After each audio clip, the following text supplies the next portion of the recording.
Hey guys, so okay, this morning I got an email from a very nice customer. I've never met the guy or anything like that, but he said, look, I bought MaskLogic a little while ago and I admit I'm lost. And we went back and forth and I said, look, there's videos on it. I don't know if you checked those out. And he said, I did watch the videos, not completely, etc. And we went back and forth through some emails. It turns out he's not real familiar with the interface of Photoshop. I don't know how long he's been using it, but it doesn't matter. He's like not real comfortable with layers, doesn't understand channels, and masking is a bit of a mystery to him. So we went back and forth and I tried to just give him some basic tips on how to work Photoshop and see if it goes from there. But then he asked me a question, which is a common thing that everyone will ask, not just on MaskLogic, but any process, any set of tools. What is a real world situation? What is a real world use of this as opposed to the main function? Because yes, we have videos on it that'll show you what MVP MaskLogic does at its core. So for example, you have the MVP portrait mask bank, which will make every type of portrait mask that it can based on Adobe AI and based on some other things that I like to do, and then put a huge bank or collection of masks tucked away in the channels window. So you can then call those masks whenever you need them. You can intersect them, add them, subtract them, etc. Hence the Boolean term. But if it's a little bit technical and a little bit slow to create a huge mask bank, you may not need to. Let's look at the situation here, okay? We have a commercial swimwear shot. This is going to be potentially a real world situation. So you think to yourself, okay, I want to be able to, let's say, increase the saturation of the saturated areas of her skin. That is a very specific sort of intersected mask, right? And then of course you have the outfit. In theory, this should be very quick for Photoshop to do with all of its selecting capabilities with the AI object selection. So let's go ahead and try that, right? So let's create these channels manually because we don't need all of them. We know what our goals are, right? So let's start with, let's make the saturation channel, which is super fast. There it is. Now we look at the channel, we see this is a saturation mask, okay? Meaning lighter colors have more saturation, darker colors have less saturation. It also uses chroma data, so it's a lot more accurate as a saturation mask, okay? Now we need the skin channel. That one's gonna take a few seconds because it's using Adobe AI. And therefore it has to kind of figure out where all that is. Now, Adobe's AI is getting better every update. Some shots are going to still confuse it, but it does pretty dang good. So I recommend using it. And there it is. So we have the skin mask and we have the saturation mask. Now for grins, let's see about wardrobe and accessories because we're thinking about that blue outfit, right? Let's see what happens. Wardrobe and accessories channel. Let's let Adobe object selection do that. I would say that this specific function and object selection for Adobe is about 50% accurate. It did okay. Missed some things, okay, but not the end times. I mean, there's some accessories over here that were missed, but nonetheless, we basically have the outfit, which is what we wanted. Now, here's the thing. This is a channel. I'm looking at it. Right now, I can use a black paintbrush and quickly clean up the bracelet that I know I'm not going to need. Done, okay? Cool. Now, when we go back to RGB, this is kind of where our magic happens. There are things we can do using the calculate advanced function, and then I'm going to show you some presets that exist, these helper actions, that once these channels exist, these helpers can come together quickly. Usually the helpers are good when you have the whole mask bank because you never know what combination you might use. But for the most part, they're super, super fast because the channels already exist. But if we go to calculate right now, tap that, it opens up. This is a semi-complicated window that pops up, but everything is set up already for you to do one of two things, okay? You can choose in the order that you want. So right now you have source 1 and source 2, they're the same image, and you have the background, of course, just meaning that you want all of it. If it had multiple layers, you would see like the full RGB channel. It doesn't matter. Those two first pull downs are not relevant. The thing that you care about is the channels. So if you go to skin mask, and then on the source 2, you go to saturation mask, and because it's set to multiply, that is what creates our Boolean, our intersection, right? So this is the saturation of the skin. By default, it's set to selection. That's part of the action.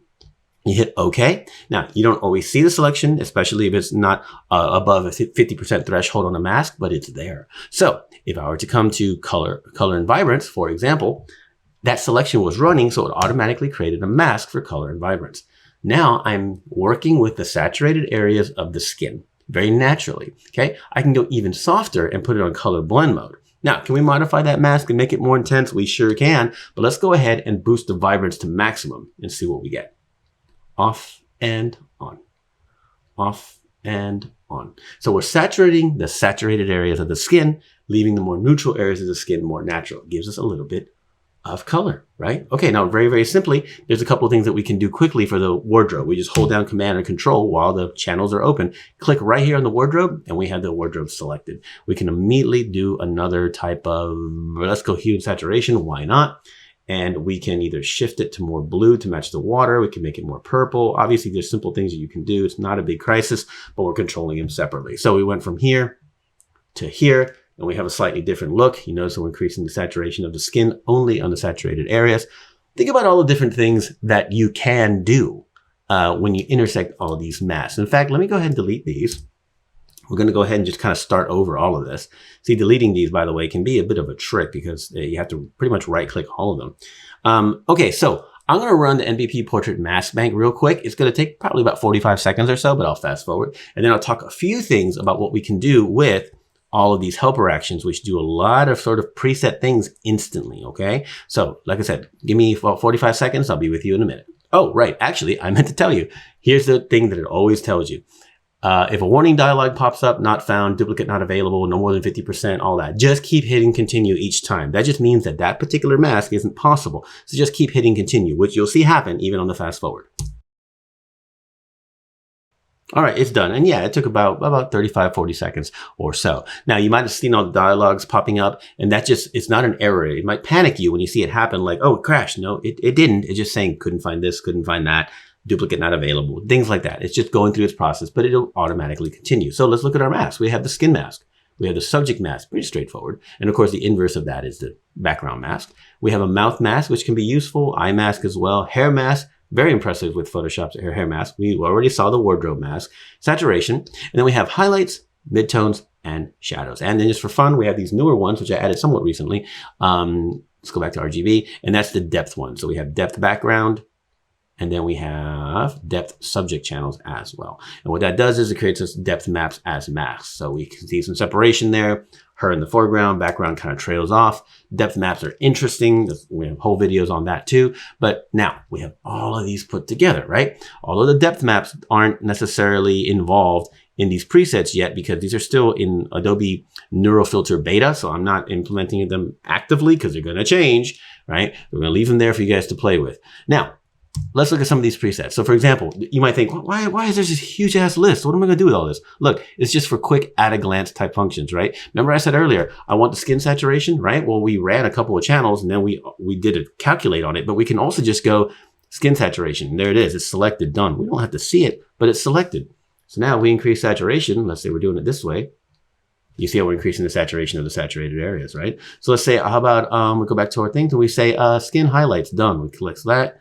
Go to curves, and now when we brighten, we're brightening the skin highlights, right? And of course, these are default highlight settings. If you want to be really particular, there's different ways to get a specific luminosity range of highlights. You can also modify these masks too. Don't forget that, right? You can go real specific and be like wardrobe and accessories saturation, okay?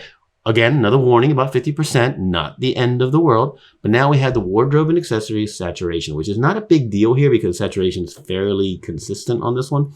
But as you can see, if we added saturation that way, we're adding it extremely subtly. You never actually know what you may or may not want, right? Eye saturation, eyes highlights. So if you tap eyes highlights, come to curves and brighten the eyes, you're only brightening the eyes. Excuse me, the brights of the eyes, giving you a little bit of that contrast, that twinkle that you want in eyes, right? Never know. But again, if you want to build the entire mask bank, and it's all sitting here in channels, then you can pull from these things very, very quickly. You can even be like, oh, I don't know, how about the background saturation? Cool, because you want to take that down. So then you go to color and vibrance, and you take the saturation of the background down a bit. There we go. We just tone that down. She stands out a little bit more. Awesome. Okay, cool. Then we come back and be like, how about, what else do we have? We have so many things here. Shoes are not showing up. Code are not showing up. We're not worried about that. We have some more kind of, I don't know how to describe these. They're just kind of cool other helper actions, right? And those can be cool and you should explore those if you want. There's videos on that as well. But this huge pile of helper actions works really, really well when you have all of the masks built. Now, keep in mind, when all these masks are built, they can add a lot of file size, like a whole lot of file size. So we have to be real mindful of that. So we come here and look at our file size on the bottom of the image. Okay, we're looking at, right now it's currently 300 meg and we haven't done anything to the shot, right? So just keep that in mind. keep that in mind too, though. If you save this file as a PSD, you're going to have all these channels. If you don't do a specific type of export function, which thwarted somebody a couple months ago, they said, hey, I go to save and I can't choose JPEG. Well, because there's channels, right? It's save it as a copy. And there's better ways to export, which maybe I'll make a video on later on. But here's what I mean. If you're done and you feel like you're happy with everything you've gotten, that's why these purge functions exist. Let me get up there, okay? So we have purge portrait mask channels, right? Cool. So we have our work done. We're happy about it. We hit that. It's going to let you know, similarly to creating them, that just keep hitting continue because some channels don't exist and it's going to try to error on you. Don't worry about it. Just keep hitting continue. In fact, we'll just do that actively. Continue, continue, continue, continue, continue, continue, continue. There we go. Now they're all gone. I didn't mean to delete actually that thing. That's my fault. But as you can see, the channels are now clean. File size is going to be a lot smaller. So that is one potential real world use. You don't have to make the entire mask bank if you don't want to. It's not the biggest deal in the world, but you can quickly, like I said, create a saturation channel and a midtones channel, and then go to calculate advanced, and then let me see a Boolean intersection of the midtone saturation. Hit that. I don't know. I'm always going to go to color and vibrance. You never know. But now we're increasing the vibrance of the saturated midtones. How's that for very, very specific? It's going to be a lot more satisfying than doing the entire image. There it is without the mask at all, right? And it's just going to give you smoother changes. Really good for hair as well, because people are like, oh, I want to tone the hair. And you know, they do it too much and it just looks like solid paint dumped on the hair. There are ways to blend things in, and often these cool Boolean masks like saturation of the midtones can be very, very cool. There's just basically no limit, the amount of permutations that you can have with all of these intersections. So that's one idea anyway about MaskLogic. If you have questions or comments, please leave them below because I'm always happy to answer, or drop me an email, nbp@ninobatista.com.